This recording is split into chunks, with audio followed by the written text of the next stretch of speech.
So hello everyone. स्वागत है आप सभी का प्रभात हिंदी एकेडमी में। जैसा कि आपको पता है कि हमारी जो है यूजीसी नेट जेआरएफ एग्ज़ाम और राजस्थान सेट एग्ज़ाम जो हिंदी लिटरेचर है उसकी हम यूनिट 8 कर रहे हैं। उसमें हमने 2 नाटक कर लिए हैं। आज हम तीसरा नाटक पढ़ेंगे अंजो दीदी। ये कंप्लीट नाटक हम पढ़ेंगे लाइन बाय लाइन, और इसकी 2-3 कोट है वो भी हम पढ़ेंगे। अगर आप हमारे टेलीग्राम चैनल प्रभात हिंदी एकेडमी पर नहीं जुड़े हो तो हमारे टेलीग्राम चैनल पर जुड़िए। वहाँ पर मैं आपको क्लासेस की अपडेट देता रहता हूँ, और साथ में कोई भी जो इम्पोर्टेंट नोट्स वगैरह है वो वहाँ पर मैं प्रोवाइड करवा दूँगा। वैसे ही हमारा इंस्टाग्राम पर भी चैनल है प्रभात हिंदी एकेडमी के नाम से। तो जो भी बच्चे दिसंबर 2026 यूजीसी नेट जेआरएफ एग्ज़ाम की तैयारी कर रहे हैं वो हमारी क्लास के साथ जुड़िए, और उन बच्चों के साथ क्लासेस शेयर कीजिए जो राजस्थान सेट एग्ज़ाम भी दे रहे हैं इस बार, जो सितंबर में होने वाला है। क्योंकि आपको पता है कि जो यूजीसी नेट का सिलेबस है हिंदी लिटरेचर का, और वो और राजस्थान सेट का जो सिलेबस है वो डिट्टो सेम है। तो ये क्लासेस जो है राजस्थान सेट के एग्ज़ाम के लिए भी काफ़ी इम्पोर्टेंट है। तो आज हम पढ़ेंगे अंजो दीदी नाटक। तो हम देख लेते हैं सबसे पहले कि जो हमारे कितने राइटर लगे हुए हैं और कौन सी जो नाटक है वो लगे हुए हैं। तो भारतेंदु का है अंधेर नगरी और भारत दुर्दशा। जयशंकर प्रसाद का है चंद्रगुप्त, स्कंदगुप्त और ध्रुव स्वामिनी। धर्मवीर भारती का है अंधा युग। लक्ष्मी नारायण मिश्र का है सिंदूर की होली। मोहन राकेश का है आधे दूरे और आषाढ़ का एक दिन। हबीब तनवीर का है आगरा बाजार। सर्वेश्वर दयाल सक्सेना का है बकरी। शंकर शेष का है एक और द्रोणाचार्य। उपेंद्र नाथ अश्क का है अंजो दीदी, जो आज हम पढ़ेंगे। मन्नू भंडारी का है महाभूज। आगे चलते हैं। तो हम इनका कालक्रम अनुसार देख लेते हैं कि सबसे पहले कौन सा नाटक रचा गया, क्योंकि इसमें से क्वेश्चन आते हैं आपके। कोई भी आपको 4 नाटक दे देंगे और कह देंगे कि इनको काल के हिसाब से आरोही या अवरोही क्रम में लिखिए। भारत दुर्दशा 1880, अंधेर नगरी 1881, स्कंदगुप्त 1928, चंद्रगुप्त 1931, ध्रुव स्वामी 1933, सिंदूर की होली 1934, आगरा बाजार 1954, अंजो दीदी 1954-55, अंधा युग 1955, आषाढ़ का एक दिन 1958, आधे दूरे 1969, बकरी नाटक 1974, एक और द्रोणाचार्य 1977 और महाभोज 1982।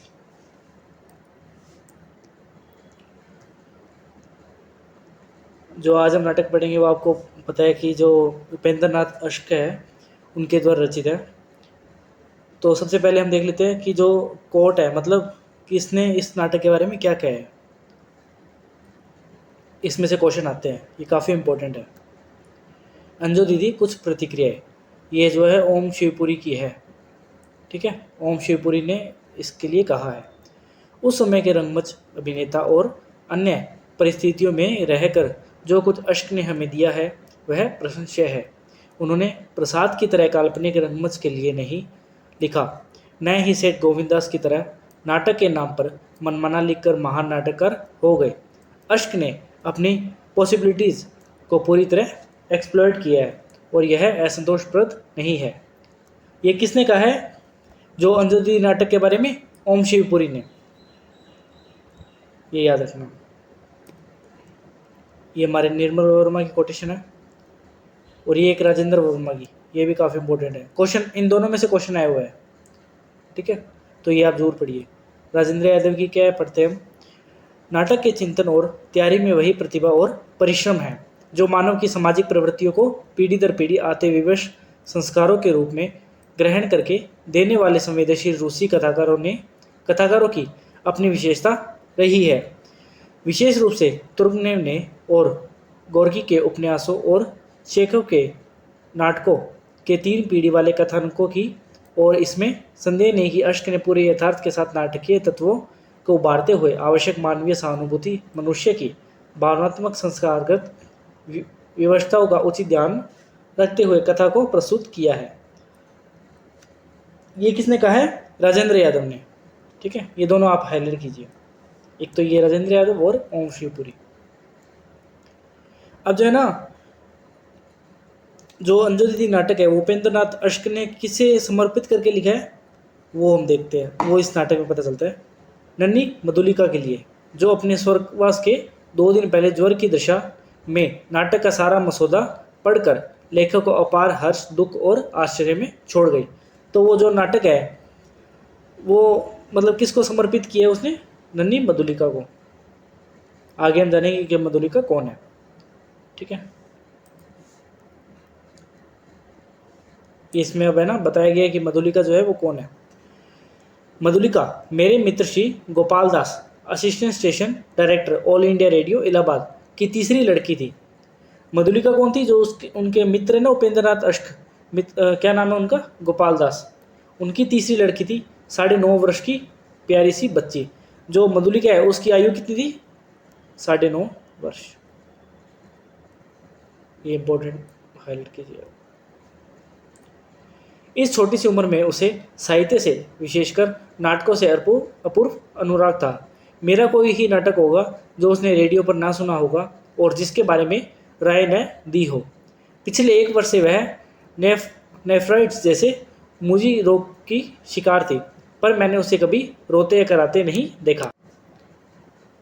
अंजू दीदी अप्रैल 1955 में, ये 1955 है, ठीक है। अंजू दीदी अप्रैल 1955 में ब्रॉडकास्ट होने जा रहा था। मैंने पांडुलिपि भेजी तो गोपाल दास पढ़ने के लिए घर ले गए। कुछ दिन बाद बच्ची की नाजुक हालत की सूचना पाकर मैं उसे देखने गया। तब गोपाल दास ने बताया कि रोग ने सहसा बुरा मोड़ लिया। फिर बातों बातों में बोले, इसे पढ़ने का इतना शौक है कि इस दशा में भी तुम्हारे नाटक की शायद 30-40 पृष्ठ पढ़ गई है। हमारी बात बच्ची ने सुन ली। नीम बेहोशी की हालत में उसने कहा, मैंने सारा पढ़ लिया है। तीसरे दिन 16 मार्च 1955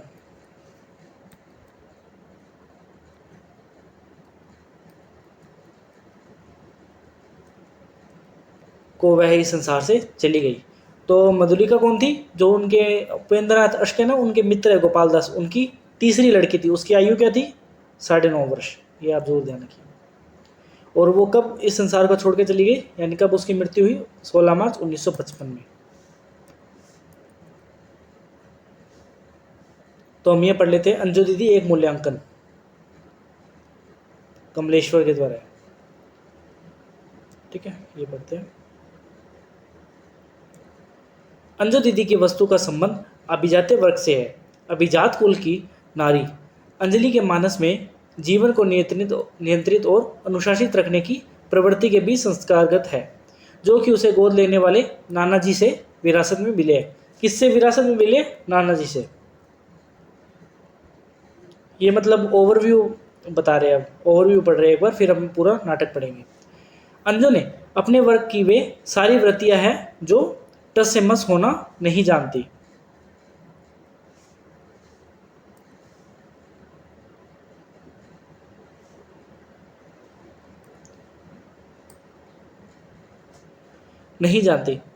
उसके अपने व्यक्तित्व में वह हट है जो दूसरों को परास्त कर देता है, जिसके शिकार है वकील साहब। वकील साहब कौन है? जो अंजू दीदी है ना, उसके जो पति है, वो जो अपने विवाह से पहले उन्मुक्त बंधनहीन सरिता की भांति बह रहे थे, जिसका आभास मात्र उनकी सैलानी कोशिकों के रूप में कभी कभी उभर उठता है।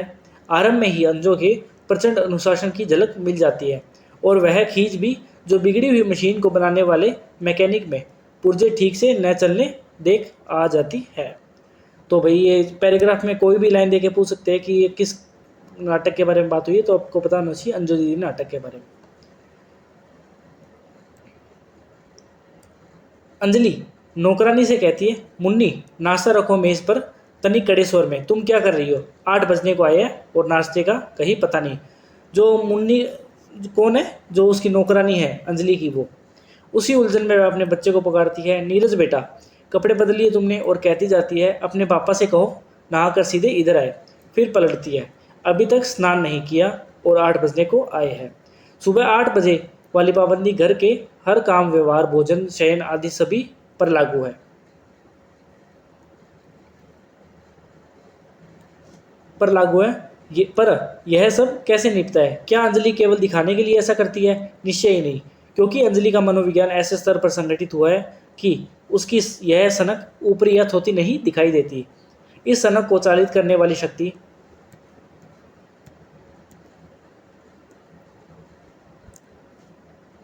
उसका अखंड अहमवादिता की यह भीषणता ही उसके दुबले पतले इकरे शरीर की मोहकता है।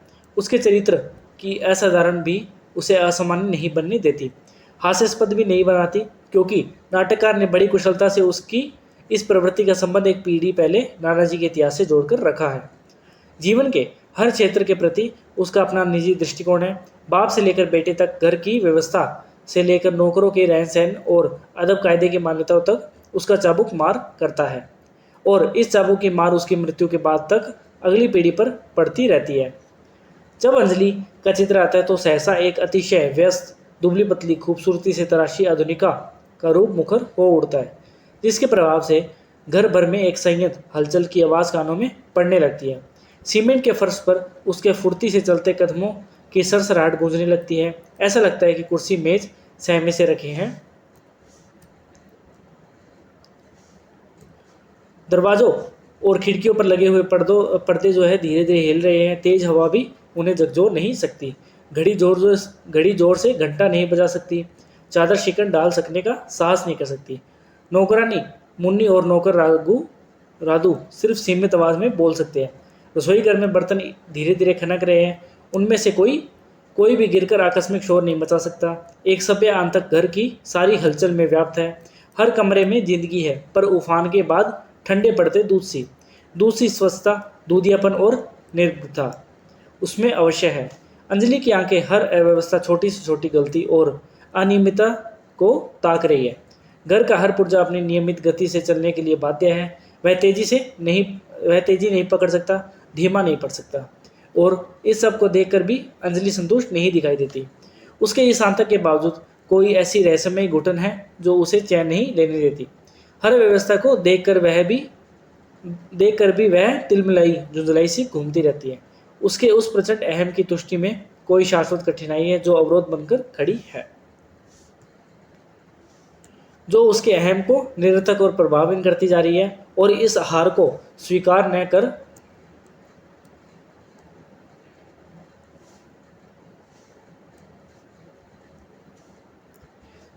कर पाने के कारण वह घुटती घुटती सी उस सीमा तक जा पहुंचती है जहां से नाश की रेखा शुरू होती है, और वह हठी अभिमानी नारी अपने स्वयं के नाश से भी उसी कार्य को फलित करना चाहती है जिसे वह जिंदा रहकर न कर सकी। वकील साहब द्वारा शराब पीने की आदत को न छोड़ पाना।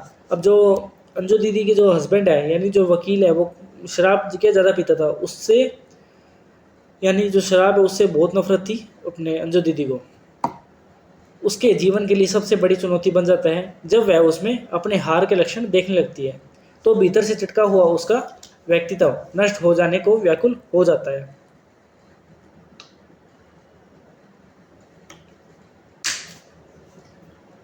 लेकिन उसके नाश में भी वह शालीनता और संयम है जो नष्ट होते हुए भी अपने टूटने को स्वीकार नहीं करना चाहता। जीवन की इस विफलता को लिए हुए एक दिन अंजू अपनी रहस्यमय मृत्यु का आभास केवल अन्नों को देखकर टूट जाती है। अन्नों उसकी नौकरानी है, तो अन्नों को जो है एक पत्र लिखती है, वो आगे पता चलेगा, और अपने हटीले अहम का स्वयं शिकार होकर दया की पात्र हो जाती है। पर वह मर कर भी जीवित रहती है। उसका आंतक पूरे परिवार पर हावी रहता है। उसका जुल्म सर नहीं झुकाता। अपनी जिस अर्ध विक्षिप्तावस्था में वह अपने अहम को सहेजती मानवों को मशीन बना देना चाहती है, उसका चक्र चलता रहता है और वह उन्हें ठीक अपनी तरह से चलाती है। वह कहती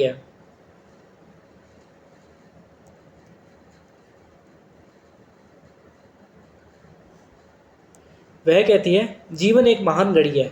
अब जो है ना, ये कौन कहती है? अंजो। जीवन एक महान घड़ी है। प्रातः संध्या उसकी सुइया है, नियमबद्ध एक दूसरे के पीछे घूमती रहती है। मैं चाहती हूँ मेरा घर भी एक घड़ी की तरह चले और हम सब उसकी सुइया बन जाए। तो ये पैराग्राफ देखे मतलब ये जो है 2-3 लाइनें देखे पूछ सकते हैं कि कौन से नाटक के अंदर आई है, तो अंजो दीदी।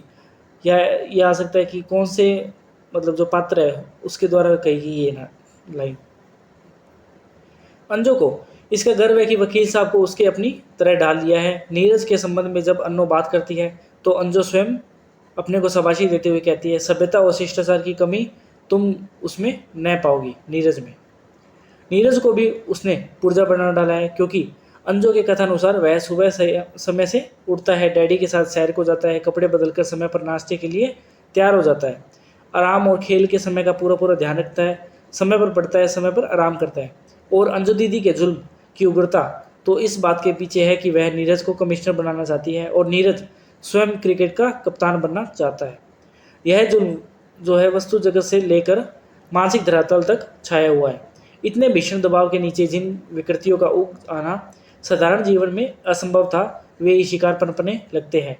उनका साकार रूप से अंजो की मृत्यु के बाद नीरज और नज़ीर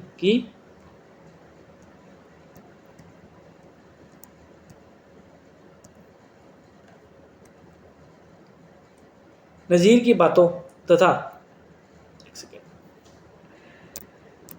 नीरज के हाव भाव और दिलचस्पियों में मिलता है। पर यह जुल्म समाप्त नहीं होता और ओमी के रूप में जैसे उसकी रूह मृत्यु के 5 वर्ष बाद भी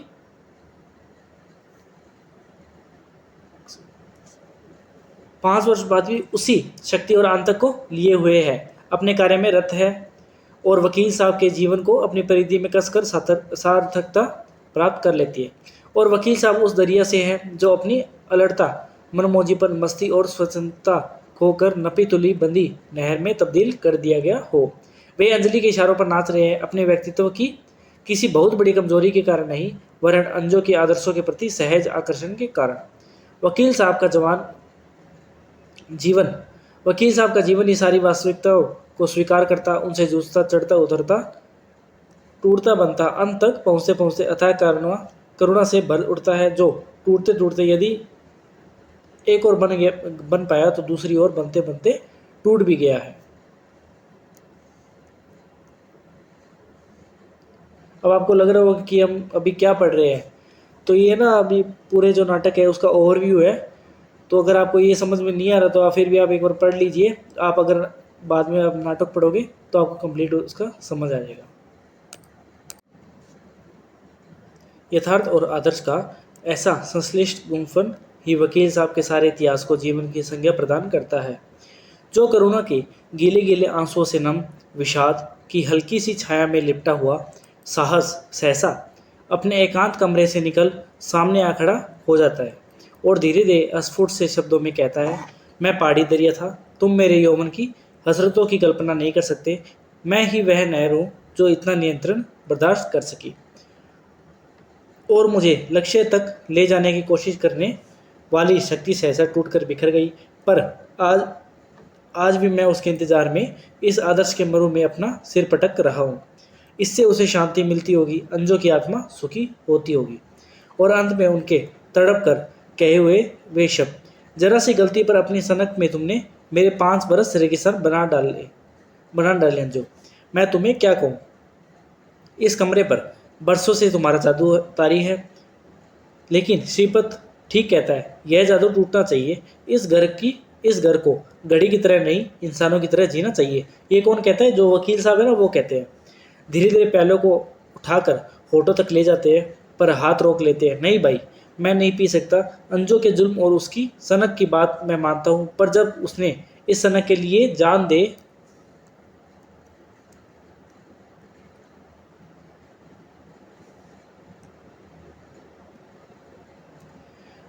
दी तो मुझे भी उसकी रक्षा करनी ही चाहिए। जाने जिंदगी के कितने दिन और हैं, और क्यों इन चंद दिनों के लिए उसकी रूह को तकलीफ दूँ। गिलास रखकर अपने कमरे की ओर चलते हैं, फिर मुड़ते हैं। लेकिन तुम पियो, मौज करो, इस कमरे का जादू तोड़ो, हंसो, शोर मचाओ, जियो। फिर मुड़कर जाते हुए, लेकिन मुझे मेरे हाल पर छोड़ दो, मुझे मेरे हाल पर छोड़ दो। ये कौन कहते हैं? जो श्रीपत है ना, वो कहता है।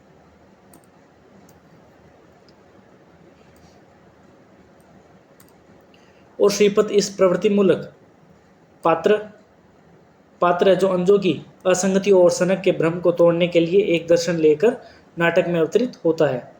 उसका दर्शन अपनी प्रकृति में मध्यमार्गी है। जीवन के रहन सहन, हाव भाव, नैतिकता, सम्मान भावना और उस सबसे ऊपर समय की सख्त पाबंदी। यदि सनक की सीमा छूटने लगे तो वह उसका विरोधी है।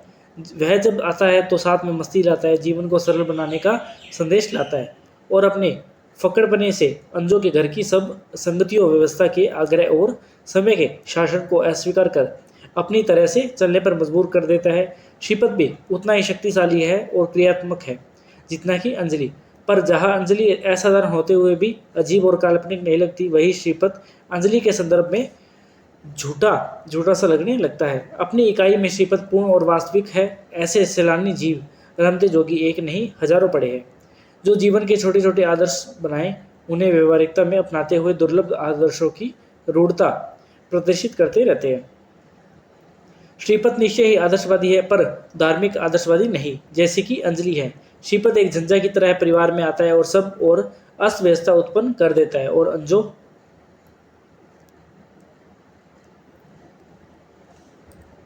के सामने चुनौती के रूप में खड़ा हो जाता है। फिर 20 वर्ष बाद अंजो के जादू को वह उस परिवार से काट फेंकता है।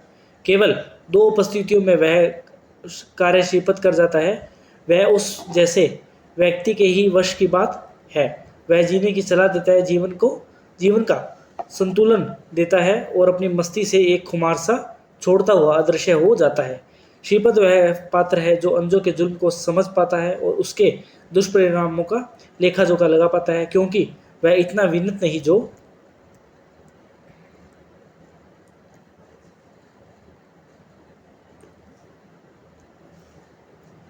जीवन में सब कुछ स्वीकार करता चले। उसके दृष्टिकोण में वैज्ञानिकता है और विश्लेषण उसकी क्रिया है, पर उसकी तर्क प्रणाली कहीं भी नहीं उभरती, क्योंकि उसका व्यक्तित्व ही मोजी, मुंहफट और एकदम खुला हुआ है। ग्रंथियों में उसमें है ही नहीं। इसके विपरीत वकील साहब बड़े बड़े ही नर्म और सबको स्वीकार कर लेने वाले व्यक्ति है। अंजों के अंत को वे कभी तर्क पर नहीं कसते, उसके अति का विश्लेषण नहीं करते और जो सामने आता है उसे स्वीकार करते जाते हैं। परिवार में श्रीपद के प्रवेश करने से पहले वे एकदम निर्भय से रहते हैं, जो ऐसा ठीक है वाली उनकी प्रकृति है। पर जीवन में ऐसे पात्र बहुत होते हैं जो दूसरों के सुझाने से चेतते हैं। जब कोई अन्य उनके जीवन की आलोचना करके उनकी निर्भरता को उगाड़ देता है तो सहसा असंतोष की भावना उनके मानस में प्रवेश कर जाती है। यही मनोवैज्ञानिक सत्य वकील साहब के जीवन में चरितार्थ हो उठता है। उनकी शुभ चेतना में इसका बीज श्रीपद की बात से पड़ जाता है। जब वह कहता है, वाह जीजा जी, आपको अपनी कसम भगवान को साक्षी जानकर कहिए, शादी की कल्पना में ज़्यादा आनंद है या शादी में? ये कौन कहता है? जो श्रीपद है ना, वो कहता है। किससे कहता है? वकील साहब से। श्रीपद कौन है? जो अंजो का है भाई है, ठीक है। शादी की कल्पना में ज़्यादा आनंद है शादी में? याद है ना, मैं अंजू दीदी की सगाई के सिलसिले में आपसे मिलने आया था। कितना हंसते थे आप, कितने ठाके लगाते थे, कितनी बेपरवाही थी आपके स्वभाव में। जो चीज़ चाहे खाते थे, हंसता है। और अब इतनी देर से बैठे हैं और एक ठाका भी तो आपने नहीं लगाया। आपकी कसम, आप तो हाई कोर्ट के जज दिखाई देते हैं। हंसता और चाय की चुस्की लेता है।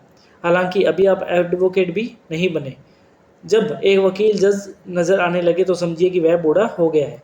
वकील तो जवानी का प्रतीक है, हंसता है, और जज बुढ़ापे का। कसम आपकी जीजा जी, शादी ने आपको बूढ़ा बना दिया है। स्वयं ही जोर से ठहाका लगाता है। क्यों जीजा जी, अपना वचन तो आप नहीं भूले। पिछली बार जब हम मिले थे तो आपने कहा था कि एक बार फिर दिलकुशा होटल में। श्रीपद के इस कथन से वकील साहब को सहसा अंजों के जुल्म और अपनी निर्दयता का एहसास होता है और प्रकट विद्रोह कर सकने की आशंका के कारण वे उन राहों पर मुड़ जाते हैं जिन पर सुख मिल सके। यही से अंजों के आंतों को तोड़ने के लिए मानसिक स्तर पर क्रिया आरंभ हो जाती है और अंत तक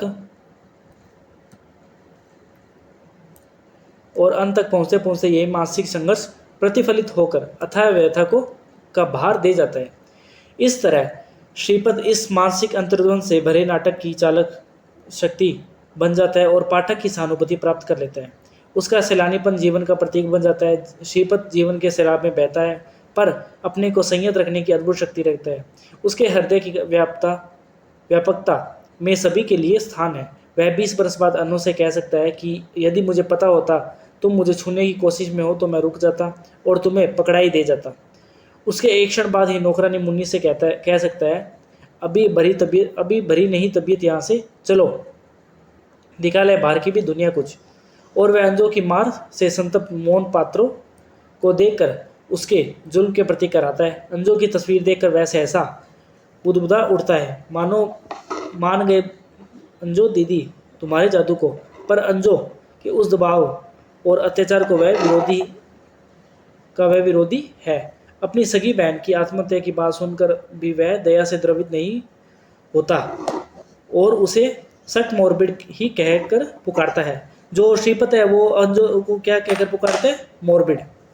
ठीक है, क्योंकि वह जानता है कि अंजो का अंत यही हो सकता था, एक गलत काम को देखकर जैसे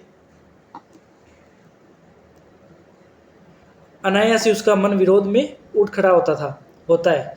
ठीक वैसे ही 20 बरस बाद श्रीपत अंजो के अत्याचार की पुनरावृत्ति ओमी द्वारा होते हुए देखकर अपने आप उसी विरोध भावना से भर उठता है। ओमी कौन है? जो अंजलि है ना, उसकी बहू है, नीरज की पत्नी। अत्याचार स्वयं अपना विरोधी है, वह अपना अवरोध स्वयं उत्पन्न करता है। इसी का सहज स्वाभाविक रूप श्रीपत के उस कथन से मिल जाता है जो वह अन्नों से कहता है, कसम ले लो जो इन 20 बरसों से कभी मेज पर सोया हूँ, लेकिन यहाँ आकर मालूम हुआ कि अंजो दीदी अपनी प्रतिनिधि छोड़ गई है, जो कुछ बातों में अंजो के कान भी काटती है। तब न जाने क्या हुआ कि फिर वैसे का वैसे हो गया। वह जिस अत्याचार को अंजो के समय में नीरज पर होते देख गया था, उसी को फिर ओमी द्वारा नीलम पर होते हुए देखता है। नीलम कौन है? जो ओमी और जो नीरज का बेटा है वो है नीलम। ठीक है, ओमी वाइफ है नीरज की। अंजो नीरज को कमिश्नर बनाना चाहती है, ये ध्यान रखना। जो अंजो है वो नीरज को क्या बनाना चाहती है? कमिश्नर। लेकिन नीरज का किस में इंटरेस्ट था? क्रिकेट में, और नीरज क्रिकेट का कप्तान बनना चाहता था। जो नीरज है वो क्या बनना चाहता था? क्रिकेट का कप्तान। और जो अंजो क्या बनाना चाहती थी? उसे कमिश्नर। अब दूसरी पीढ़ी में नीरज का पुत्र नीलम कवि बनना चाहता है। अब जो है ना, नीरज और ओमी का पुत्र है नीलम, वो क्या बनना चाहता है? कवि। लेकिन जो नीरज क्या बनाना चाहता है? नीरज उसे क्या बनाना चाहता है? कप्तान। किसका? क्रिकेट का। और उसकी पत्नी ओमी IAS। ये ध्यान रखना। नीरज और ओमी का बेटा नीलम। ठीक है, और जो नीरज है वो उस नीलम को क्या बनाना चाहता है? कप्तान। नीलम खुद क्या बनना चाहता है? कवि। और लेकिन जो ओमी है वो क्या बनाना चाहती है? उस नीलम को IAS।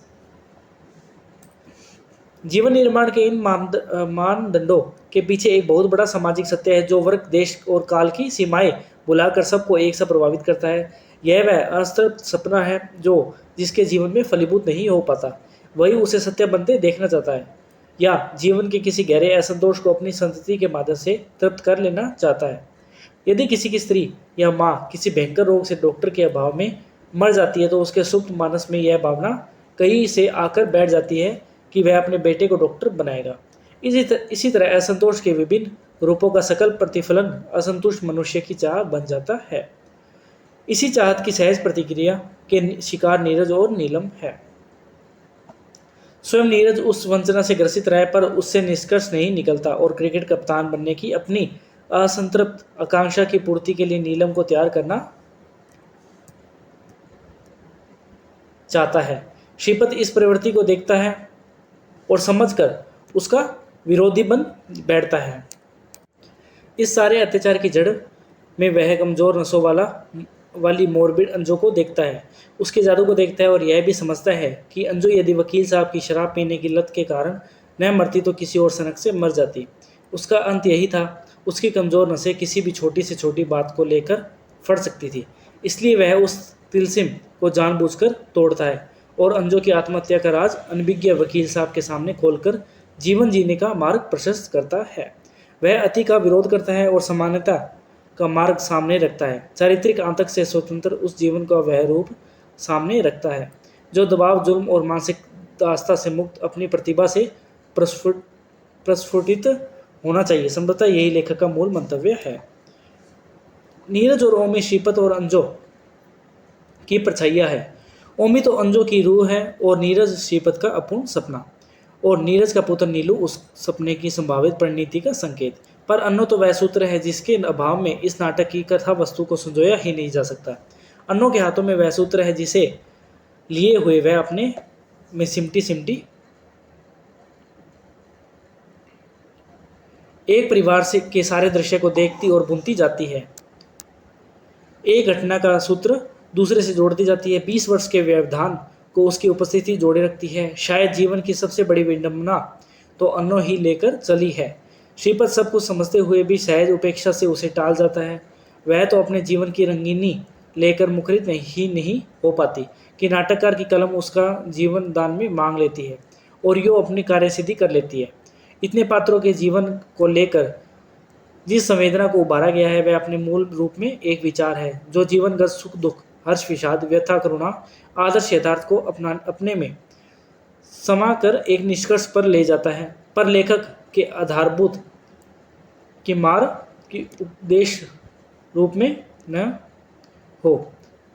होकर व्यक्तियों के टूटे हुए जीवन की संवेदनाओं से उबर कर हम पर पड़ती है।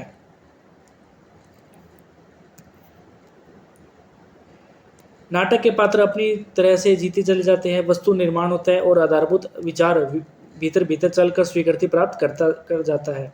उसे स्वीकार्य बनाने के लिए कहीं भी कला का गला नहीं घोंटा गया। पूरे कथानक का केंद्रीकरण व्यापक समाज की अंतर्चेतना में बैठी उस असंतुष्ट आकांक्षा की अत्याचारिता पर है जो एक सनक की तरह प्रकट होकर अनजाने ही जुल्म करने लगती है। उस सनक का शिकार समाज का हर प्राणी है, किंतु जब यह सनक क्रियाशील होकर जीवन पर हावी होने लगती है तो जीवन झूठा और कृत्रिम होता जाता है। इस दबाव और मानसिक अत्याचार की वृत्ति को उगाड़ कर रख देने का कार्य श्रीपद द्वारा संपन्न हो जाता है। छोटे छोटे घटना सूत्रों से यह बात बड़े ही सांकेतिक रूप से उद्घाटित होती जाती है और जहाँ इन सभी घटनाओं का एकीकरण होता है वह करुणा अवसाद दया के उद्वेगों से मिलकर शक्ति और विश्वास का भी उदय होता है। एक और ऐसे अप्राकृतिक अचेतन मानस के प्रतिबंधों से लड़ने की शक्ति मिलती है तो दूसरी और सामान्य सुअर और सुंदर जीवन को गढ़ने का विश्वास जगता है।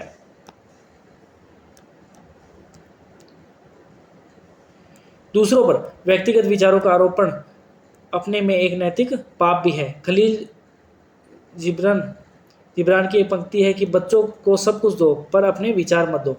ये किसने कहा है? खलील जिब्रान की। ठीक है, ये आप हाईलाइट कीजिए। बच्चों को सब कुछ दो पर अपने विचार मत दो। परंपरा रूप में अंजो नीरज को अपना सा बनाना चाहती है और नीरज अपने पुत्र नीलम को अपनी इच्छा अनुसार डालना चाहता है। कितने पड़ा?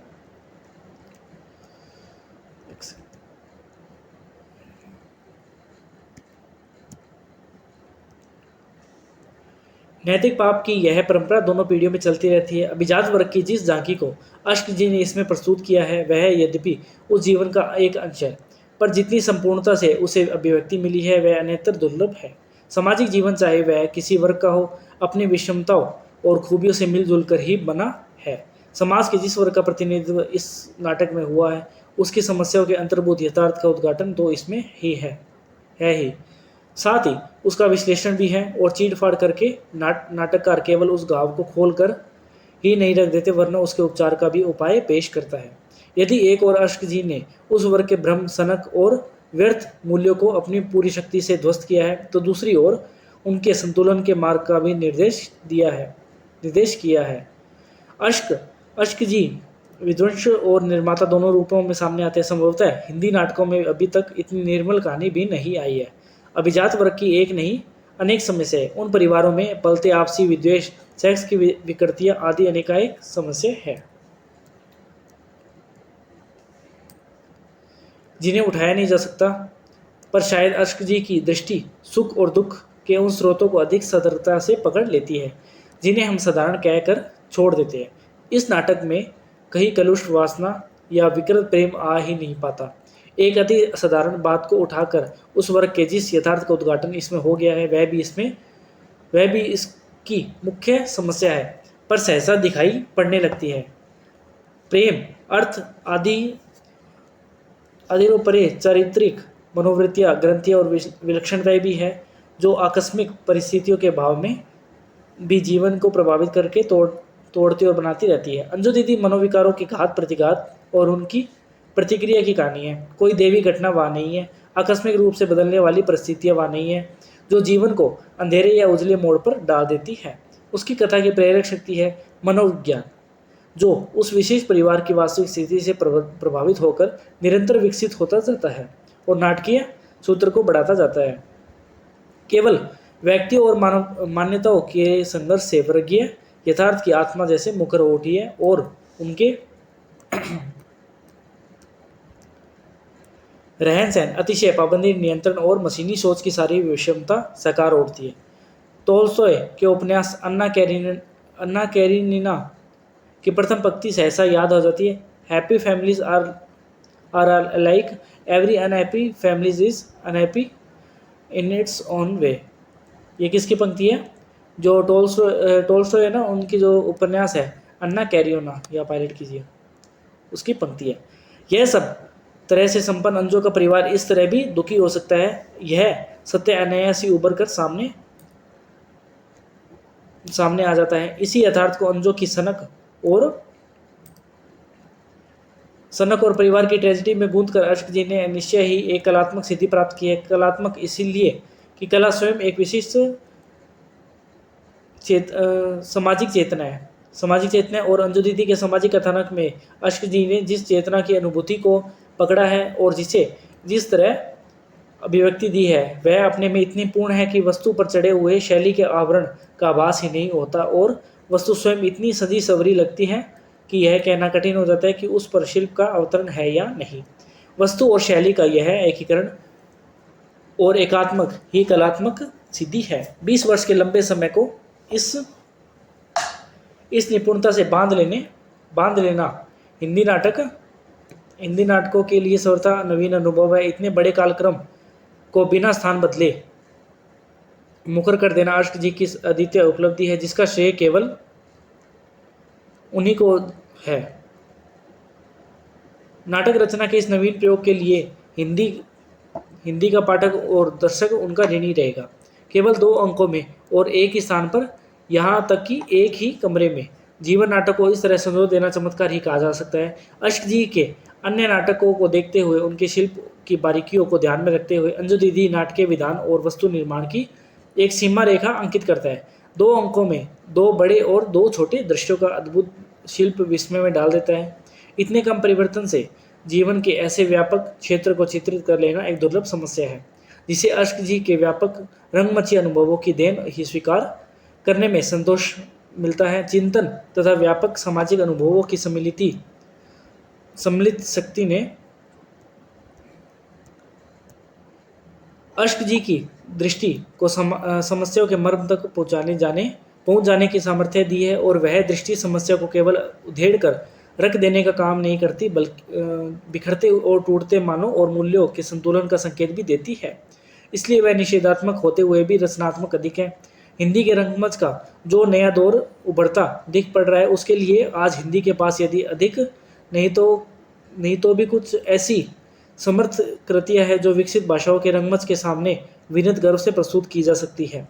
अश्क जी के सृजन स्रोत इस दिशा में प्रभावमान है, यह हमारे लिए एक बड़ी प्रेरणा है। तो ये जो हमने मूल्यांकन पढ़ा है इसका कंप्लीट। अब हम नाटक पढ़ेंगे। अंजू दीदी का पहला अंक 30 जनवरी 1954 को मुंबई हिंदी विद्यार्थी मंडल द्वारा सेंट जेवियर्स कॉलेज में अभिनीत हुआ। जो अंजू दीदी का जो नाटक है वो कब प्रकाशित हुआ, मतलब कब पहला अभिनीत हुआ? 30 जनवरी 1954 को। और कहाँ हुआ? सेंट जेवियर कॉलेज के अंदर। ठीक है। भूमिकाओं में निम्नलिखित अभिनेताओं ने योगदान दिया।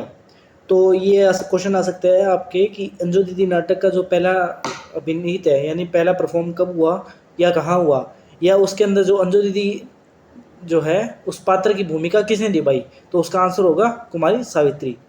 अंजू दीदी कुमारी सावित्री, अनिमा की कुमारी नीरजा, मुन्नी की कुमारी नंदिनी, वकील साहब की श्री कांतिलाल, श्रीपद की श्री ओम प्रकाश शर्मा, राधू की किसने निभाई? श्री सांवरिया, नीरज की मास्टर राधा वल्लभ। इस नाटक का निर्देशन प्रसिद्ध नाटककार श्री सत्येंद्र शरत ने किया। ये ध्यान रखना आप। आगे चलते हैं। पहला कब हुआ? 30 जनवरी 1954 को अभिनीत हुआ, ठीक है, सेंट जेवियर कॉलेज में। अब दूसरा देखते हैं हम। रंगभूमि द्वारा, अंजू दीदी, रंगभूमि द्वारा लक्ष्मी टॉकीज इलाहाबाद के हॉल में 22 जनवरी 1956 को बड़ी सफलता से खेला गया। श्री राज जोशी के निर्देशन में निम्नलिखित अभिनेताओं ने इसमें योगदान दिया। जो पहले वाला आपने पढ़ा वो जो उसमें जो निर्देशन है वो किसने किया? सत्येंद्र जी ने। और अब इसमें कौन कर रहा है? श्री राज जोशी के निर्देशन में, ठीक है। कहाँ खेला गया? लक्ष्मी टॉकीज जो इलाहाबाद के हॉल में। और किसके द्वारा? रंगभूमि द्वारा।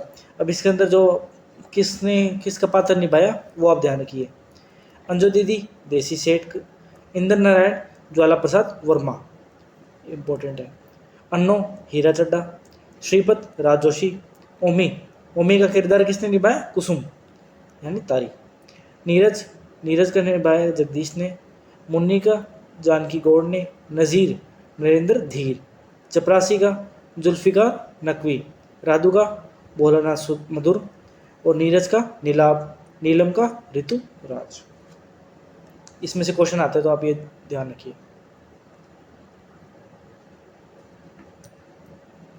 ये देखते हैं हम पात्र।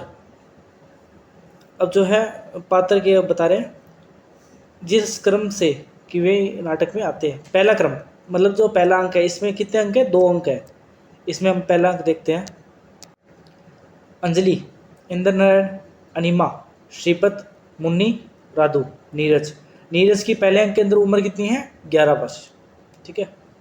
पहले अंक के अंदर इतने पात्र आते हैं, वापस पढ़ लेते हैं। अंजलि, इंद्र नारायण, अनिमा, श्रीपत, मुन्नी, राधु और नीरज की आयु हमने बता दी है 11 वर्ष। दूसरे अंक के देख लेते हैं कौन कौन से पात्र है। ओमी, नज़ीर, अन्नो, श्रीपत, राधु, इंद्र नारायण, नीलम की, अब जो नीलम है उसकी आयु कितनी है? 11 वर्ष। नीलम कौन है? जो ओमी और उसका क्या नाम है, नीरज का बेटा है, ठीक है, नीलम। और नीरज की आयु कितनी है? 31 वर्ष। आगे चलते हैं तो शुरू करते हैं। स्थान दिल्ली में अंजलि दीदी के बंगले की बैठक और खाने का कमरा। समय पहला अंक में गर्मियों में 1 दिन, मतलब जो पहला अंक है उस टाइम क्या चल रहा है? गर्मियाँ। और जो दूसरा अंक है 20 वर्ष बाद शुरू हो रहा है और किस टाइम का? सर्दियों में 1 दिन। पहले अंक में क्या थी? गर्मियाँ। दूसरा अंक जब शुरू हो रहा है उस मतलब कितना टाइम हो गया उसको? 20 वर्ष और सर्दियों में।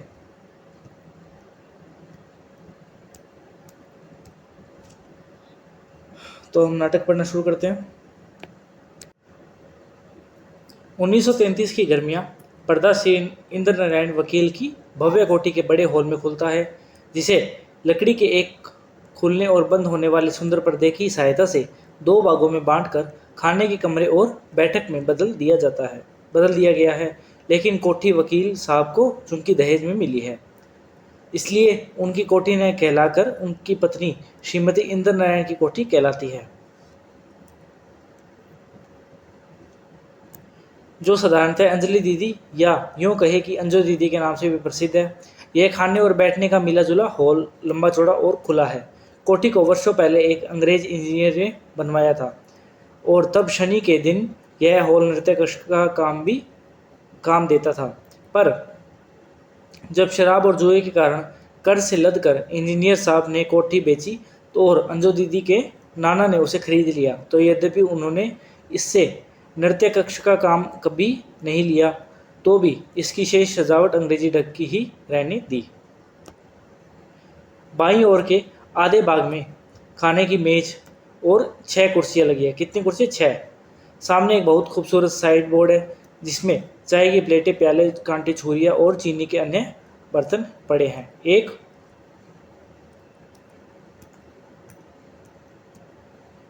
कोने में तिपाही पर चिलमची रखी है और ऊपर खूंटी पर तौलिया टंगा है। छत पर बिजली का पंखा मंत्र गति से चल रहा है।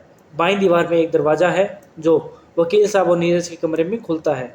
उसकी चौखट के ऊपर दीवार में एक कीमती सुंदर घड़ी अनवरत टिक टिक कर रही है। खाने के कमरे और बैठक के मध्य सागौन की लकड़ी का जो कीमती पर्दा खड़ा है, उसके फ्रेम में रेशमी कपड़ा लगा है। आवश्यकता पड़ने पर यह पर्दा बंद करके अलग भी रखा जा सकता है। बैठक में आने का मार्ग इस पर्दे के दोनों ओर से है। घर के अंदर से आने वाले पर्दे के उधर से आते हैं और बाहर से आने वाले पर्दे के इधर से। बैठक के सामने तख्त और गांव तकिए को लगे हैं। इधर को काउच और तिपाई रखी है। जमीन पर गलीचे बिछे हैं। अब जो उसकी कोठी है उसका वर्णन कर रहे हैं अभी, ठीक है। एक दरवाज़ा दाईं दीवार में है जो बाहर बरामदे में खुलता है। एक दरवाज़ा सामने दीवार में पर्दे के निकट है जो रसोई घर को जाता है। पर्दा उठते समय बैठक खाली है। खाने के कमरे में 5 कुर्सियां मेज के नीचे है और एक छठी पर अनीमा 25 वर्ष की मजली गदराए शरीर की युवती। जो अनीमा है उसकी उम्र कितनी बताइए? 25 वर्ष, ठीक है, ये ध्यान रखिए, ये हाईलाइट कीजिए आप। समृता दूसरों के आने की प्रतीक्षा में लेस बुन रही है। अनीमा अंजू दीदी की अंतरंग सहेली है और गर्मियों की छुट्टियों बिताने दिल्ली आई हुई है। अनीमा कौन है? जो अंजू दीदी है ना, उसकी सहेली है और गर्मियों की छुट्टियां बिताने हुई दिल्ली आई हुई है। दोनों कमरे निष्कलंक रूप से साफ है। प्रकट है कि उनकी सफाई केवल नौकरों पर ही निर्भर नहीं, अंजू दीदी स्वयं उसमें दिलचस्पी लेती है। हर चीज़ करीने से लगी और साफ और स्वच्छ है। दोनों कमरों में कहीं दबा, जाला या धूल नहीं। सुबह का वक्त है। घड़ी में 8 बजने को है। पर्दा उठने पर घड़ी में 8 की टन सुनाई देती है। इसके साथ ही अंदर के दरवाजे से अंजलि प्रवेश करती है और तेजी से अनीमा के पास से निकलती है हुई रसोई घर के दरवाजे पर जाकर आवाज़ देती है, मुन्नी नाश्ता रखो मेज़ पर। तनिक कड़े स्वर में, तुम कर क्या रही हो? 8 बज गए और नाश्ते का कहीं पता नहीं। तो भाई वो कितने बजे नाश्ता करने को तैयार थे? 8 बजे। मुन्नी पृष्ठभूमि, बस लिए आ रही हूँ मैम साहब। अंजलि फिर खटखट करती हुई अंदर के दरवाजे पर जाकर बच्चों को आवाज़ देती है। अंजलि, नीरज बेटा कपड़े बदल लिए तुमने? नीरज पृष्ठभूमि, बस हो गया तैयार मम्मी। अंजलि, और अपने पापा से कहो नहाकर सीधा इधर आए, नाश्ता कर ले, फिर चाहे जो करते रहे। तौलिया उनका टावल स्टैंड पर पड़ा है और कपड़े पलंग पर रखे हैं। फिर पलटती है, अभी तक नहाए नहीं और 8 बजने को आए गए हैं। इंद्र नारायण, अरे भाई आया। अंजलि अनीमा की ओर देखकर, इनकी आदत भी, तुम बैठे बैठे ऊब तो नहीं उठी अन्नो? मैंने कहा नाश्ते का समय हो रहा है, इन सबको तैयार कर दूँ। हंसती हुई मेज के नीचे से एक कुर्सी खींचती है। मैं शोर न मचाऊँ तो नाश्ते को 10 बज जाए। बैठ जाती है। अंजलि की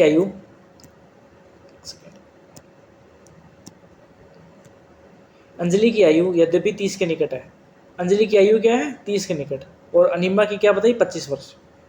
लेकिन वह 5 वर्ष बड़ी दिखाई देती है। पतले छरछरे शरीर की दुर्बल नसों वाली युवती जो न केवल गृहस्थी के चक्की में जुटी हुई है बल्कि पूरी निष्ठा और गंभीरता से जुटी हुई है। सुंदर चेहरे पर अभी इसे हल्की सी लकीरें बन गई है और मुस्कान के बावजूद जो इस समय उसके होठों पर खेलते लगी है, उसका मस्तक मस्तिष्क की सदा तनी रहने वाली नसों का परिचय देता है। लेकिन इस सूक्ष्म सी मलिनता के अतिरिक्त क्या पहरावे की सुरुचि, स्वच्छता और निर्दोषता, और क्या व्यक्तित्व की स्फूर्ति, सजगता और जागरूकता। वह हर बात में अनीमा को मा देती है। अनीमा उस मुक्त मृग सी लगती है जो जाल के मंथन से अनभिज्ञ है। उसके बनाव, श्रृंगार और पहरावे से पूरी बेपरवाही टपकती है। उसके मुकाबले में अंजलि ऐसे लगती है जैसे कोई देवी जिसके माथे पर किसी आंतरिक विचार के कारण बल पड़ गए हो, अभी अभी सांचे में ढलकर आई है। अनीमा निरंतर लैस बुनते हुए, मैं तो हैरान रह गई अंजू दीदी तुम्हारे यहाँ का सलीका और समय की पाबंदी देखकर। अंजलि प्रशंसा से फूलकर, इस घर के कण कण को मैंने सलीका, समय की पाबंदी और सभ्य लोगों के रंग ढंग सिखाए हैं। कहीं तुम पहले आकर देखती, घर भूतों का डेरा बना हुआ था। इतना बड़ा मकान, यह भी तो पता नहीं चलता था कि कौन सा कमरा खाने का है, कौन सा सोने का और कौन सा उठने बैठने का। सभी जगह चारपाइयाँ, कपड़े और बर्तन बिखरे रहते थे। अनिमा, लेकिन नौकर तो अंजलि थे, पर न उन्हें बात करने का ढंग आता था न काम करने का। गंदे गवार, चोर और बदतमीज। अनिमा, मैं तो हैरान रह गई मुन्नी को देखकर। नौकरानी लगती ही नहीं, मैं तो समझी जीजा जी की बहन। अंजलि सहसा मुड़कर, अनिमा हंस दी।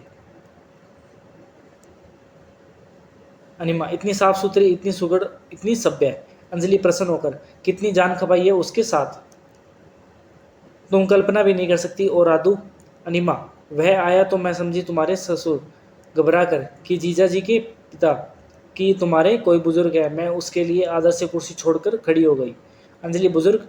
अनिमा अपनी बातें जारी रखते हुए, वह चौंका, पर जब तक वह कुर्सियां में झाड़ता रहा मुझे बैठने का साहस नहीं हुआ। हालांकि मैं अच्छी तरह जान गई हूँ कि वह नौकर है, पर जैसे विश्वास ही नहीं होता। हमारे नाना जी कहा करते थे, नौकरों को सदा साफ सुथरा रहना चाहिए। जैसे घर के भाग्य का पता धैर्य से चलता है, वैसे ही मालिकों के सर का पता नौकरों के पहरावे से लगता है। गंदे नौकरों से नाना जी को बड़ी चिढ़ थी। उनके साथ रहकर मैं भी वैसी हो गई। मैं तो चाहती हूँ कि नीरज भी सफाई पसंद, सभ्य और सलीके वाला बने। अनिमा, बड़ा प्यारा बच्चा है नीरज। इधर से गुजरा तो हाथ जोड़कर बोला, मौसी जी नमस्ते। अंजलि फूल कर, सभ्यता और शिष्टाचार की कमी तुम उसमें ना पाओगी। उड़ती है और अंदर के दरवाजे पर जाकर आवाज देती है, हो गया तैयार नीरू बेटे।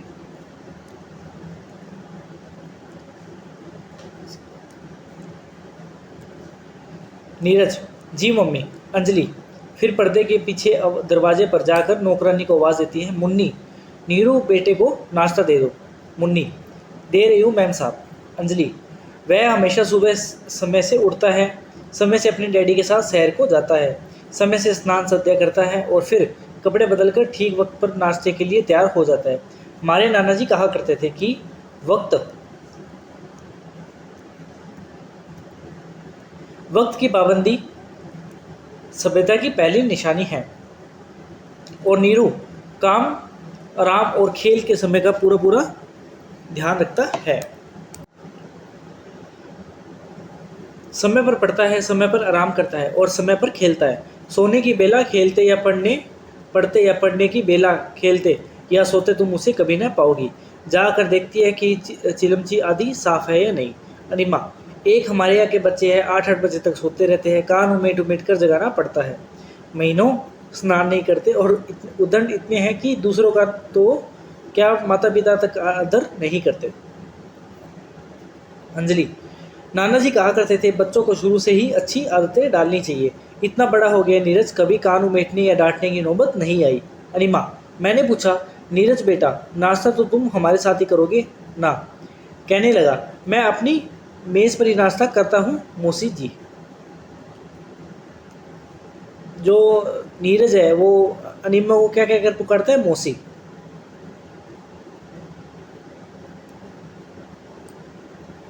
उसकी अलमारी, अंजलि बोलती है, उसकी अलमारी, मेज, टॉयलेट का सामान, सोने का कमरा सब कुछ अलग है। वह सदा अपनी मेज़ पर नाश्ता करता है, अपनी अलमारी में कपड़े रखता है, अपने बिस्तर में सोता है, अपनी कंघी से बाल बनाता है, अपने सब काम आप करता है। नाना जी कहा करते थे, बच्चों को अपनी मदद आप करने की आदत डालनी चाहिए।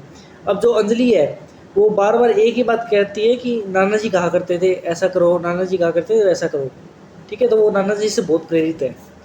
अनिमा, मैं तो भाई मान गई तुम्हें। मैं खुद सोच रही हूँ कुछ दिन तुम्हारे पास रहकर अपनी आदतें सुधारूँ, समय पर उठूँ, समय पर खाऊँ, समय पर सोऊँ। कहीं मुझे तुम्हारे ऐसा सलीका और सुगड़ापा आ जाए। अंजलि, नाना जी कहा करते थे, सुगड़ापा स्त्री का गहना है और सदाचार पुरुष का, और मैं चाहती हूँ नीरज सभ्य, शिष्ट और समयनिष्ठ बने। अनिमा, और मैं कहती हूँ अंजो, तुम अपने उद्देश्य में पूरी तरह सफल हुई हो। अपने घर को तुमने घड़ी सा बना रखा है। ये कौन कहता है? अनिमा। ये लाइन देख के पूछ सकते हैं कि ये जो है कि उनसे पात्र ने कही है, तो अनिमा ने, और किससे कही है? अंजलि से, यानी अंजो से। सब मानो उसके पुर्जे है। जिंदगी स्वयं एक महान घड़ी है, प्रातः संध्या उसकी सुइया है, नियमबद्ध एक दूसरे के पीछे घूमती रहती है। मैं चाहती हूँ मेरा घर भी घड़ी की तरह ही चले, हम सब उसके पुर्जे बन जाए और नियम पूर्वक अपना अपना काम करते जाए। मोस्ट इम्पोर्टेंट लाइन है, ठीक है, आप इसको ज़रूर हाईलाइट कीजिए। ये किसने कही है? अंजलि ने। मेरा घर भी घड़ी की तरह चले, हम सब उसके पुर्जे बन जाए और नियम पूर्वक अपना अपना काम करते जाए। ये लाइन है ना, आप हाईलाइट कीजिए। अनिमा, जीजा जी को तो बड़ा बुरा लगता होगा या बंदना। अंजलि, बुरा? कुर्सी पर बैठते हुए हंसती है, बड़े सिटपिटाए थे पहले पहल, पर मैं ले आई अपनी डब पर। सच कहती हूँ मुझे नीरज पर इतनी जान नहीं खपानी पड़ी जितनी तुम्हारे इन जीजा जी पर। कोई भी तो कल न थी सीधी, न सफाई का ख्याल न समय का। मुझे चीज़ों को अपनी जगह रखते देर लगती, इन्हें बिखेरते देर न लगती। नहाकर बाल बनाते तो कंघी कहीं, रख देते शीशा कहीं और तौलिया कहीं। कचहरी से आकर कपड़े बदलते तो कोट कहीं फेंक देते और पतलून कहीं। सच कहती हूँ कई हैट टूट गए, आते ही कुर्सी पर पटक देते। फिर जब बेख्याली में बैठने लगते तो ठस हंसती है अनिमा। लेकिन जीजा जी तो, अंजलि मुंह बनाकर, बड़े कल्चर दिखाई देते हैं, कभी इधर की चीज़ उधर नहीं रखते। जी हाँ, जानती हो कितनी माथापच्ची करनी पड़ी है इनके साथ, कितनी भूगड़ ताले की है, कितनी बार रूट कर पियर जा कर बैठी हूँ। हंसती है। मैं जब आई तो इनके लिहाफ पर गिलाफ तक न था, मैंने लिहाफ के नीचे चादर लगा दी। लेकिन जब भी लिहाफ ओढ़ते चादर एक और होती और लिहाफ दूसरी हो। हार कर मैंने उसे लिहाफ के साथ ही सी दिया। दूसरे दिन क्या देखती हूँ चादर लिहाफ के ऊपर तह रही है। लिहाफ ही जनाब ने उल्टा ओढ़ रखा था। अनिमा हंसती है। अंजलि क्या कहूँ, पलंग पोर समेट कर बिस्तर में घुस जाया करते थे। वकील साहब श्री इंद्र नारायण हंसते हुए प्रवेश करते हैं। अंजलि से केवल 8-10 वर्ष बड़े हैं, लेकिन शरीर उन्होंने अभी से छोड़ दिया है। यो अप टू डेट सूट पहने हैं। पतलून की क्रीज और कोट का कलर लगता है जैसे अभी प्रेस किए गए हैं। अंजलि के साथ बैठे तो बेमेल नहीं लगते। उनकी बेपरवाही को सूट पूरे तौर पर छिपाए हुए हैं, लेकिन जब भी हंसते हैं तो पता चल जाता है कि वास्तव में सूट ने उन्हें कैसे जकड़ रखा है। बात करते हैं तो प्राय कंधे झटकते हैं। पहले शायद विवशतावश ऐसा करते होंगे, पर अब तो यह उनकी आदत बन चुकी ही है। अब जो है इंद्र नारायण का संवाद आता है। इंद्र नारायण, अरे भाई, दुनिया में 2 तरह के लोग होते हैं। एक वो जो अपने आप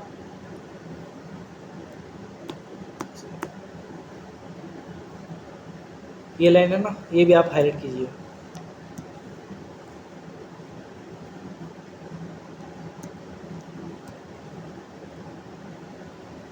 अरे भाई, दुनिया में 2 तरह के लोग होते हैं। एक वो जो आप भी चलते हैं, दूसरों को भी चलाते हैं, इंजन की तरह। अंजो उनमें से एक है। दूसरे वो जो आप नहीं चल पाते और पर दूसरा कोई चलाए तो उसके पीछे पीछे आराम से चल जाते हैं, गाड़ी के डिब्बों की तरह। तो भाई हम तो इन दूसरी तरह के लोगों में से हैं। ये किसका कथन है? इंद्र नारायण का।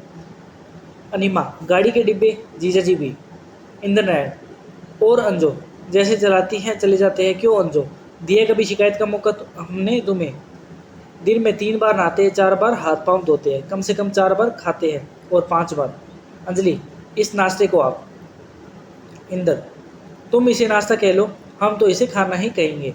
अपनी बात जारी रखते हुए और 5 बार कपड़े बदलते हैं। सफाई, वक्त की पाबंदी सभ्य समाज के तौर तरीके हैं। सबका पूरा पूरा ख्याल रखते हैं। हंसते हैं। अंजो के साथ शादी करने के बाद लगता है जैसे हम तो अछूत थे। अंजो ने आकर हमारा उद्धार किया। फिर अंजलि बोलती है, मुन्नी नाश्ता रखो मेज़ पर। मुन्नी, यह लाई मैम साहब। इंदर, और सच है,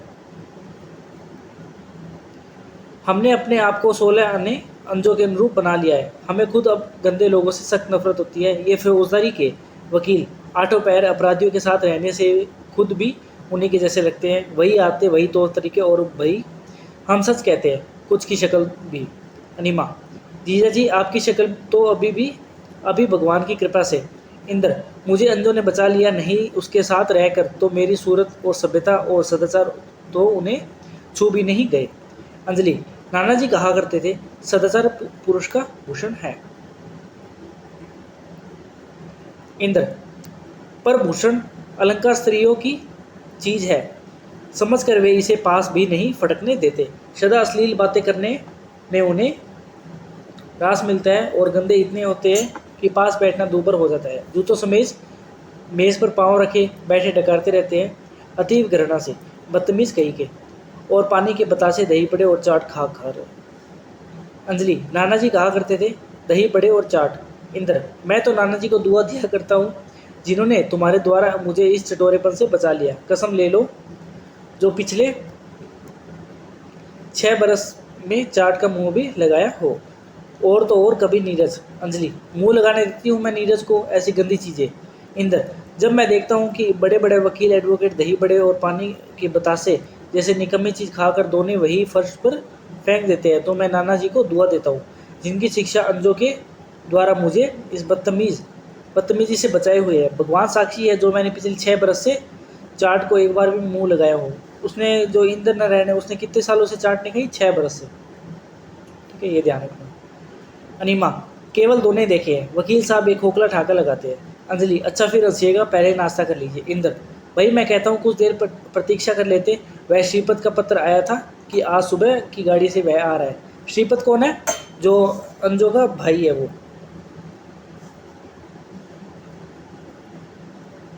अंजलि व्यंग्य से, आ गए श्रीपद। इन 6 वर्षों में उसने कितने पत्र नहीं लिखे, कभी आया भी? आप भी बस नाश्ता शुरू कीजिए। नृपत भाई,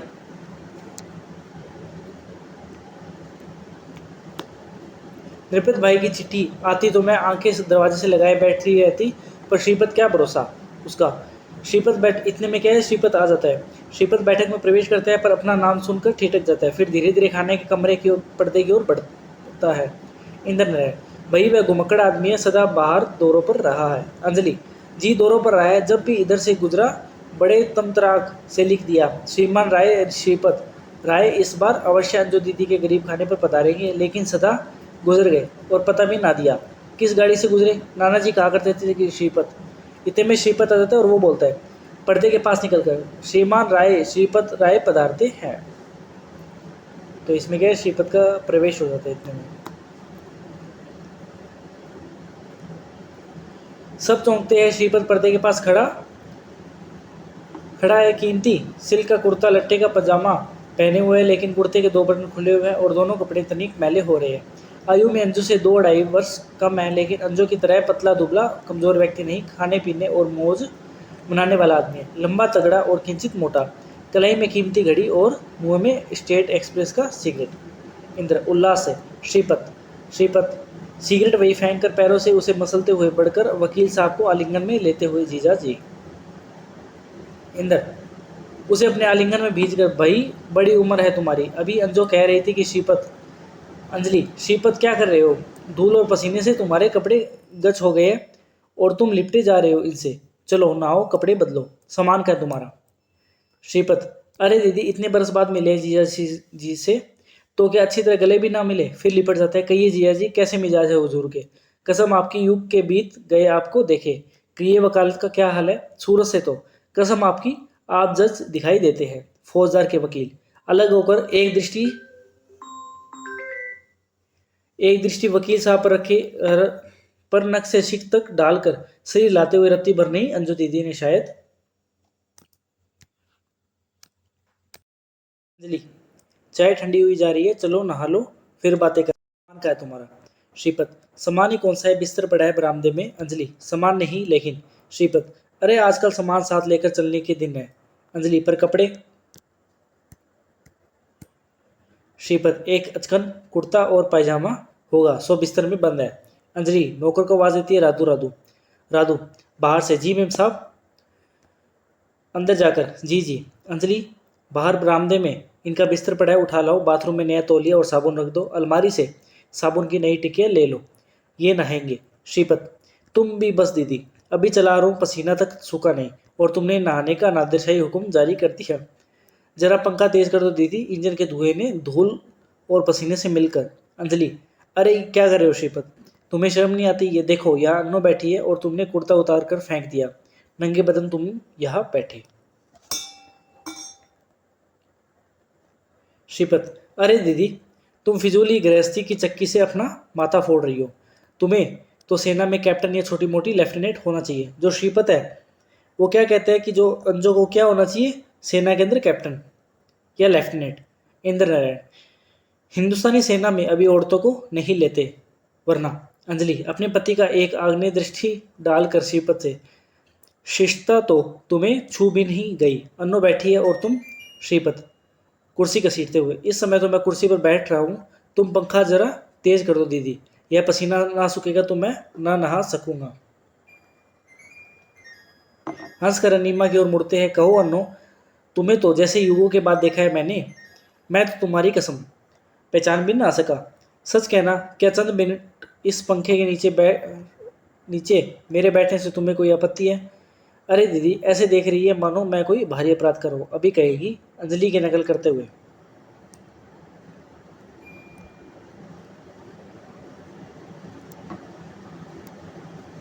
हमारे नाना जी कहा करते थे, अब जो है ना श्रीपद नकल कर रहा है उस अंजलि की। हमारे नाना जी कहा करते थे, तुम्हें अपने नाना जी की कसम दी थी, क्षण भर को बिल्कुल उनका ध्यान छोड़ दो और पंखे की आवाज़ तेज कर दो। मेज़ पर पाँव टिकाकर आराम से कुर्सी पर बैठ जाता है। अंजलि, मैं कहती हूँ तुम कितने गंवार हो, ये खाने की मेज़ है और तुम यहाँ कपड़े उतार कर पसीना सुखाने बैठ गए हो। कोई हद भी है बदतमीजी की, नाना जी कहा करते थे। श्रीपद बेहद गंवार आदमी खाने की मेज़ पर बैठकर पसीना सुखाता है। मैं कहता हूँ दीदी, मैं इतनी मुद्दत के बाद यहाँ आया हूँ, तुम्हारा छोटा भाई हूँ, तुम लोगों से मिलने की हसरत दिल में लिए हुए न जाने कब से इस महान भारत के नगर नगर भटक रहा हूँ और तुम्हें मेरा पल भर को यहाँ बैठना नहीं सोता। तुम्हारी कसम, मैं जितनी देर यहाँ रहूँगा 1 मिनट के लिए भी आप लोगों को अपनी नज़र से ओझल न होने दूंगा। तुम यही तो मैं कहती हूँ, तुम उठो नहाओ फिर बैठकर। श्रीपद, मैं कहता हूँ ब्रह्मा का वाक्य और मेरा वाक्य एक बराबर है। मैंने कहा ना 1 मिनट कि मिनट भर के लिए भी आप लोगों को मैं अपनी नज़र से ओझल न होने दूंगा। बाथरूम में जाने की बात तो दूर सही। अंजलि हताश भाव से, ठंडी हो गई चाहे तुम्हारी बातों में। श्रीपद, फिर गर्म हो जाएगी। नौकर को आवाज़ देते, राधू ओ राधू।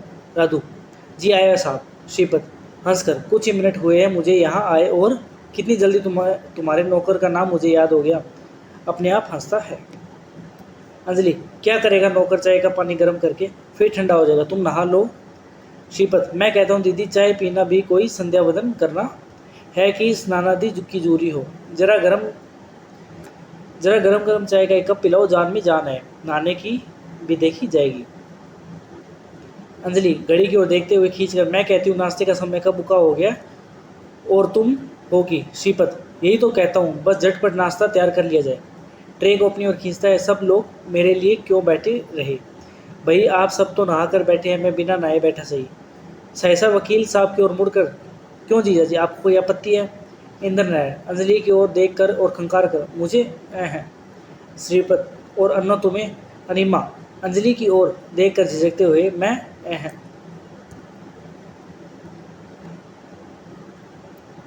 श्रीपद, तो लाइए चाय पी जाए।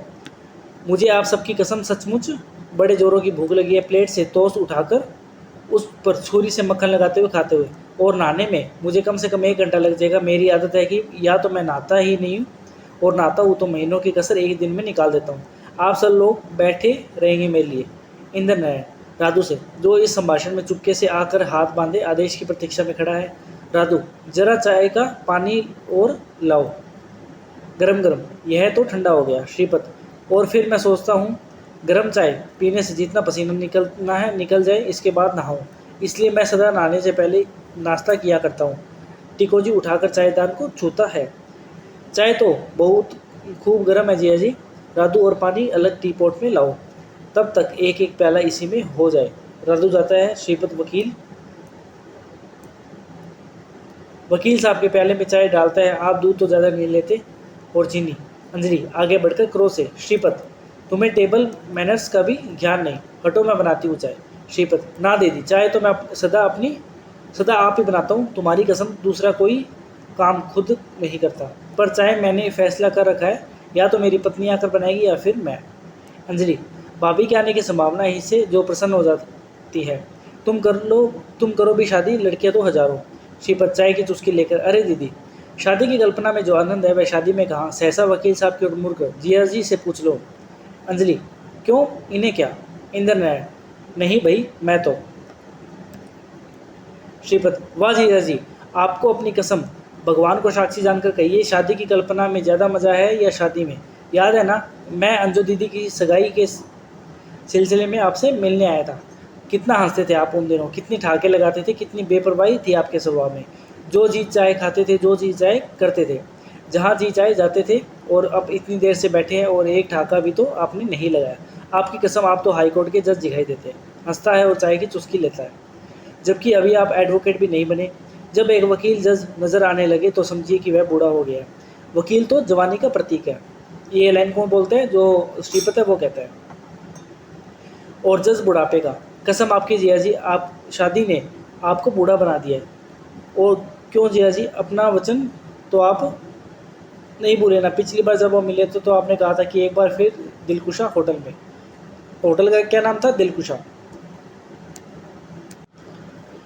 इंद्र इंद्रनयन इस बात से घबरा कर कि श्रीपत अपनी झोंक में कुछ और न कह दे, पहला हाथ हाथी में लिए उठ खड़े होते हैं। लो भाई, मुझे तो देर हो रही है, एक मामला है जरूरी। मैं लंच पर आने की कोशिश करूंगा, उसे निपटा कर मेरी प्रतीक्षा न करना। अंजलि, हैंड तो अपना लेते जाइए। उसके पीछे जाती है। श्रीपत चाय का दूसरा प्याला बनाता हुआ गुनगुना ना आरंभ कर देता है। श्रीपत, भरी भस्म से राज की बात कह दी, बड़ा बेअदब हूँ, सजा चाहता हूँ। अनिमा अपने प्याले में चाय डालते हुए, मैं पूछती हूँ, क्या आप किसी तरह के शिष्टाचार में विश्वास नहीं करते? श्रीपत, किसी तरह के भी नहीं। शिष्टाचार शादी का, यूँ कह लो कि बंधन का प्रतीक है। उधर आपकी शादी हुई, इधर आपके गले में शिष्टाचार जुआ पड़ा। ये लाइन किसने बोली है? श्रीपत ने। ठीक है, ये हाईलाइट कीजिए आप। यह आपकी सास है, इसके सामने सिर नीचा किए शिष्टा से यूँ मुस्कुराओ मानो आपके सारे दांत झड़ गए हैं। ये आपकी सलज है, इनके सामने विनम्रता से ऐसे हंसो मानो आपकी बत्ती सी मोतियों की है। ये आपकी पत्नी है, आचार व्यवहार सदाचार और शिष्टा की मौसी। खूब जोर से ठाका मारता है। मेरे ख्याल में आचार व्यवहार के सभी कानून कायदे शादीशुदा लोगों के अधेड़ दिमाग की उपज है, इसलिए मैं ब्याह की कल्पना ही करता हूँ, उसके बंधन में नहीं फंसता। सहसा अनिमा की ओर मुड़कर, क्यों अन्नो, क्या तुम भी शादी वादी करना चाहती हो, या तुम्हें मेरी तरह ब्याह के सपने देखना ही पसंद है? अंजलि वापस आते हुए तनिक क्रोध से, चलो अनिमा, चल कर बैठक में बैठे। चाय पी ली ना तुमने? अंजलि, राधू राधू राधू आंगन से, जी आया। अंजलि, राधू यह सब उठा कर ले जा, और मैं कहती हूँ कि इसे अच्छी तरह से साफ कर, मेज़ को अच्छी तरह से साफ कर दे। अंजलि, सारी चादर खराब कर दी तुमने श्रीपत, तुम तो बच्चों से भी गए गुजरे हो। नीरज अपनी मेज़ पर खाना खाता है, लेकिन मजाल है जो कभी मेज़ पोस्ट खराब हुआ हो। श्रीपत, मैं कहता हूँ दीदी, तुम जरूर सेना में भर्ती हो जाओ, गृहस्थी ने तुम्हारे सारे गुणों को मटियामेट कर दिया है। अंजलि, हटो और यह प्याला अब खत्म करो, इस गरीब को दूसरे भी काम देखने हैं। देखो घड़ी में क्या वक्त होने को आया है, चलो आओ उधर बैठक में चलकर बैठे, या राधू सफाई करेगा। अनिमा उठती है। श्रीपत, तुम चलो, मैं जरा यही आराम करूंगा। गरम गरम चाय पीने से पसीना आ रहा है और पंखे की हवा बदन में ठंडी ठंडी सरसराहट पैदा कर रही है। तुम्हारी कसम, मैं यहाँ से उठकर स्वर्ग में भी ना जाऊँ। अंजलि, पंखा तो उधर भी है। श्रीपत, पर मुझ में उठने की ताकत नहीं। अंजलि, हम तो जाते हैं, तुम यहाँ बैठे रहो जितनी देर तुम्हारी इच्छा। राधू सामान उठाकर चला आता है। श्रीपत कुर्ते की जेब से सिगरेट निकालकर मुंह में रखता है, लेकिन दियसलाई शायद उसके पास नहीं है। पुनः जेबें टटोलता है। फिर राधू को आवाज़ देने वाला होता है कि नीरज कमरे के दरवाजे से प्रवेश करता है।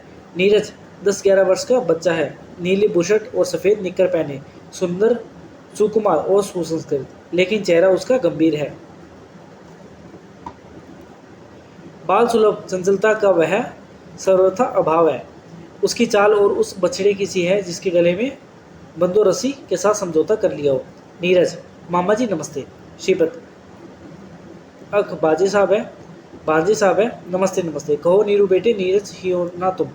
नीरज, जी मामा जी। श्रीपत उसे बाहों में उठाकर, अपने मामा जी के लिए दियासलाई की डिब्बियाँ तो लाओ बेटा। नीरज, अभी लाया मामा जी।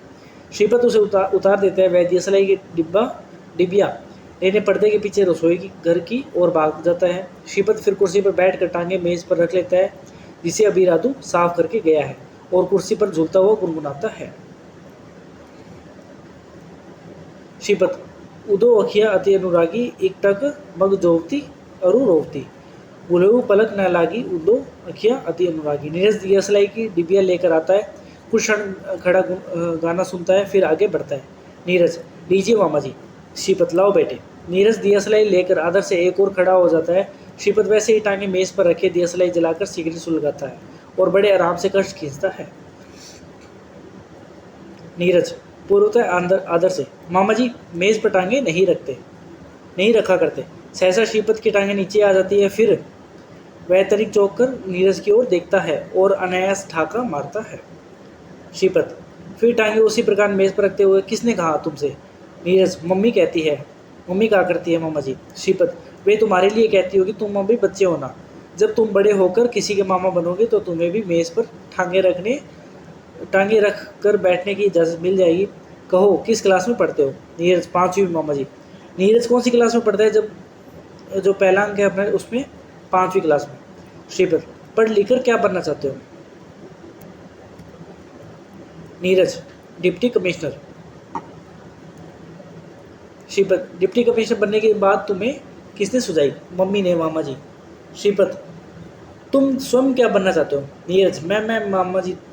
श्रीपत, यह तुम्हें हर बात के साथ मामा जी कहना किसने सिखाया? नीरज, मम्मी ने कहा है कि बड़ों से बात करते समय आदर से। इतने में श्रीपत बोलता है, तो हो चुके तुम डिप्टी कमिश्नर, इतने आदर से बात करोगे तो सरकार तुम्हें पटवारी बना देगी। अकड़ कर चला करो, रोब से बात किया करो। और नीरज, मैं तो कप्तान बनना चाहता हूँ मामा जी पर। श्रीपत, कप्तान? नीरज, क्रिकेट का कप्तान। श्रीपत, क्रिकेट खेलते हो? नीरज, जी मम्मी कहती है बड़ा निकम्मा खेला, चोट लग जाती है। जो नीरज है वो क्या बनना चाहता है? कप्तान। और जो उसकी जो मम्मी है यानी जो अंजू है वो क्या बनाना चाहती है? उसको डिप्टी कमिश्नर। श्रीपत, तो फिर बन चुके तुम क्रिकेट के कप्तान। कितने घंटे खेलते हो? नीरज, 2 घंटे। श्रीपत, और कितना पढ़ते हो? नीरज, 6 घंटे। श्रीपत, 6 घंटे खेला करो और 2 घंटे पढ़ा करो। नीरज, जी मैं पास कैसे होऊंगा? श्रीपत, पास होने के लिए रोज़ बाकायदा 2 घंटे पढ़ लेना काफ़ी है। और फिर तुम पास होते रहना चाहते हो या क्रिकेट के कप्तान बनना? नीरज, कप्तान बनना। श्रीपत, तो जाओ रोज़ 2 घंटे जमकर पढ़ा करो और 6 घंटे डट कर खेला करो। तुम्हारे मामा जी दुआ करते हैं कि भगवान ने चाहा तो बड़े होकर तुम अवश्य क्रिकेट के कप्तान बनोगे और भारत तो क्या संसार भर में नाम पाओगे। नीरज गदगद होकर, मामा जी। अंजलि दूसरे कमरे से। नीरज, जी मम्मी। अंजलि कमरे में प्रवेश करते हुए, यहाँ क्या कर रहे हो? उधर चलो अपने कमरे में, पढ़ने का समय हो गया, अभी तुम्हारे मास्टर साहब आते होंगे। काम कर लिया है कल का तुमने? नीरज, मम्मी मैं तो खेलूंगा। अंजलि क्रोध से, क्या? उसके कंधे को थपथपाते हुए नरमी से, चलो नीरू बेटे। नीरज, 6 घंटे खेलूंगा, 2 घंटे पढ़ूंगा। अंजलि क्रोध से, क्या कहते हो? चलो बेटा तुम्हारे मास्टर साहब आने वाले हैं। नीरज, मैं क्रिकेट का कप्तान बनना चाहता हूँ। अंजलि क्रोध से, पागल, सिर पैर तोड़वाएगा क्रिकेट का कप्तान बनकर, तुझे तो डिप्टी कमिश्नर बनना है। नीरज, नहीं मुझे डिप्टी कमिश्नर नहीं बनना, मैं तो क्रिकेट का कप्तान बनूंगा। अंजलि क्रोध को रोक सकने में असफल होकर, चल बन लिया क्रिकेट का कप्तान, अब चलकर पढ़, मास्टर साहब के आने का समय हो गया। उसकी कान से खींचती हुई ले जाती है। श्रीपत, अरे दीदी तुम तो नीरू बेटे का कान उखेड़ दोगी। अंजलि जाते जाते मुड़कर क्रोध से, चुप रहो श्रीपत, तुम चाहते हो मेरा बेटा भी तुम्हारी तरह आवारा हो जाए। फुंकारती हुई, काम के नकाज के अढ़ाई सेर अनाज के। ये लाइन किसने बोली है? मतलब ये मुहावरा किसने यूज़ किया? अंजलि ने। किसके लिए? श्रीपत के लिए।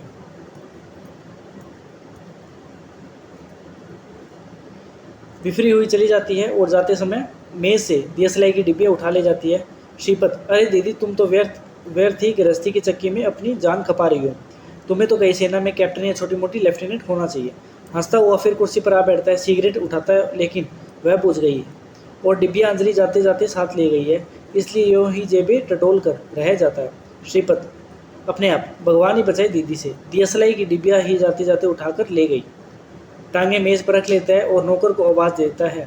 श्रीपत, राधू राधू राधू, जी आया। क्षण भर आता है, जी साहब। श्रीपत, दियसलाई की डिब्बियाँ लाओ। राधू, बहुत अच्छा साहब। चला जाता है। श्रीपत गुनगुनाता है, श्रीपत, यह दस्तूर जुबाबंदी है कैसा तेरी महफिल में, यहाँ तो बात करने को तरसती है जुबा मेरी। श्रीपत के गाने के मध्य पर्दा गिर जाता है, क्षण भर तक गाने की ध्वनि आती रहती है, इसके बाद निस्तब्धता छा जाती है। तो ये हमारा पहला अंक समाप्त हुआ। ये है दूसरा दृश्य है, ठीक है, पहले अंक का। कुछ क्षण बाद पर्दा फिर उड़ता है। श्रीपत खाने की मेज़ पर जो तो समय सोया हुआ है, मेज़ की चादर गोला सा बनी हुई है, उसके सिर के नीचे तकिए का काम दे रही है। मेज़ चूंकि इतनी लंबी नहीं कि वे टांगे पसार कर लेट सके, इसलिए उसकी टांगे एक और दूसरे घुटने पर है, लेकिन दोनों टांगे एक और को झुकी हुई है और अलग अलग हुआ ही जाती है। मेज़ के पास फर्श पर एक आधा जला सिगरेट पड़ा है। घड़ी में 12 बजे है। पर्दा फिर गिरता है।